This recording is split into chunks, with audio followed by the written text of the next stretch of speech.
Ah, the Amiibo. Originally released in 2014, the Amiibo was Nintendo's very own toy-to-life set of figures. Toy-to-life is a genre of games where you can buy physical toys that have data that can be transferred to a game from an NFC chip. Games of this genre are Skylanders, Disney Infinity, LEGO Dimensions, and Amiibo. These things are usually very expensive and cost a ton of money to get. To get a full set of the first Spyro's Adventure game, it would be $225. You would have to be an idiot to buy all those. That's why I bought all those. When I was a kid, I didn't know the value of money. Heck, I still don't. That's why I mortgaged my own family's house, sold all my personal belongings, and I won't be able to eat for the next few days, but I have ambushed now. And you might be saying, like, that's a terrible idea to sell all of your personal belongings for a single Skylander, but these things are like a stock market. They'll be going up in price, you just watch. Shoot. Now all toy-to-life games rest in bargain bins around the world. Except Amiibo. What's it about these things that make them such more valuable than all the other toy-to-life games? Well, let's take a look. Unlike most toy-to-life games, Amiibo don't have their own specific game. They work in a majority of Nintendo games, but they only add to it, never require. And the additions they add is never really useful. Like in Mario Odyssey, if you scan any random Amiibo, it'll just give you a single coin. Thanks. The Amiibo released alongside Smash Bros. For Wii U. And this is the only time that I think Amiibos actually have a good purpose. In this game, the Amiibo that you used would become an AI, and you would be able to teach it how to fight. This is cool because in Smash Brothers, there are many ways to fight with a certain character. So you can have an Amiibo fight the way you want it to fight. In every single other game, though, it's just like, ooh, a new costume. In Mario Kart 8, it just gives you different costumes for the Mii character. So the Amiibo are only useful if you use the Mii character. Nintendo did actually make a game that requires Amiibo, and it's called... This game's garbage. Animal Crossing Amiibo Festival. I can make a whole video about this, but it's certainly something. Pokemon Rumble U is certainly another game. It didn't require Amiibo, but it heavily wanted you to buy these GameStop exclusive Pokemon Amiibo. The game was not good and generally saw as bad, but the Amiibo looked kinda cool. Nowadays, Amiibo are put out every so often, but back in 2015, Nintendo was going off with the Amiibo. It seemed like almost every game that they made had to have an Amiibo. Even games like Chibi Robo Ziplash got one. But I think the reason Nintendo was doing this was because they didn't understand why we were buying Amiibo at the time.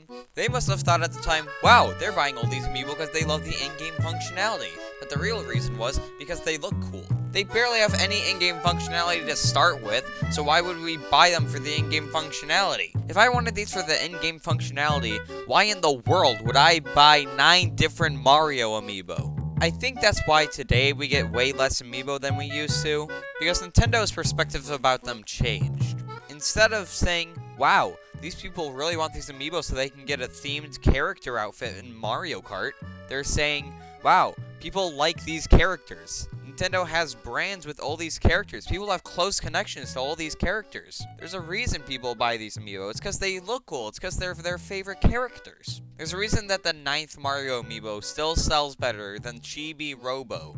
It's because it's Mario. And I think nothing shows this better than Metroid Dread and Skyward Sword HD. With Metroid Dread, the Amiibo almost have zero functionality. The Samus Amiibo gives you 1 energy tank for 100 health points, and the Emmy Amiibo only gives you plus 10 missile captivity. Samus actually looks like she's doing something. Unlike her Smash Brothers Amiibo, where she's just standing there like an NPC in a video game, she's actually on the move.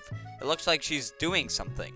And the Emmy is a broken Emmy, and it seems like it's about to claw at something. Then with Skyward Sword HD, you have Zelda taking care of her Loftwing while its Loftwing and her stare at each other lovingly as Zelda strokes it. It's obvious that Nintendo is starting to make Amiibo for the looks and not for the capabilities that they have in game. And it's obvious that that's working, because it's working on me. Whenever I'm at GameStop just perusing through the Nintendo section, I always have to look away from the Metroid Dread combo pack of Amiibo, because I don't want to physically buy them. And when I turn my head away, the Zelda Amiibo's right there. Why would you do this? But it's honestly for the best that Nintendo makes Amiibo for the looks and not the game functionality. Because when they were doing it for the game functionality, it was almost always bad. It seems like now the fact that they have in-game functionality seems like a footnote, which is totally opposite of what the toy-to-lifes are supposed to be. They're supposed to be toys in real life that are able to connect to video games. The whole point of them is to see our favorite characters connect to video games through the real world. So I feel that Nintendo should just make statues of characters. I don't know why they need to add in-game functionality when no one wants to have them for the in-game functionality. It seems just a little tipping point to why you would buy one of these things. Adding in-game functionality just makes the Amiibo needlessly expensive. But as it stands, Nintendo's relationship with Amiibo are going pretty swell right now. Not too much and just look good. Not for the in-game functionality, but just for the looks of it. For the niceness of them. And if you want to find me, I'll be crying in the corner because Skylanders are basically worth nothing now, and I've spent over like $1,000 for nothing.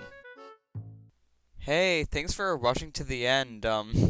I'm currently recording this at 11:40, so I might sound out of it, but I really appreciate you watching the whole video, and especially to the end. Here are some more videos that I have on my channel that you might be interested in, and yeah, hope you have a good day.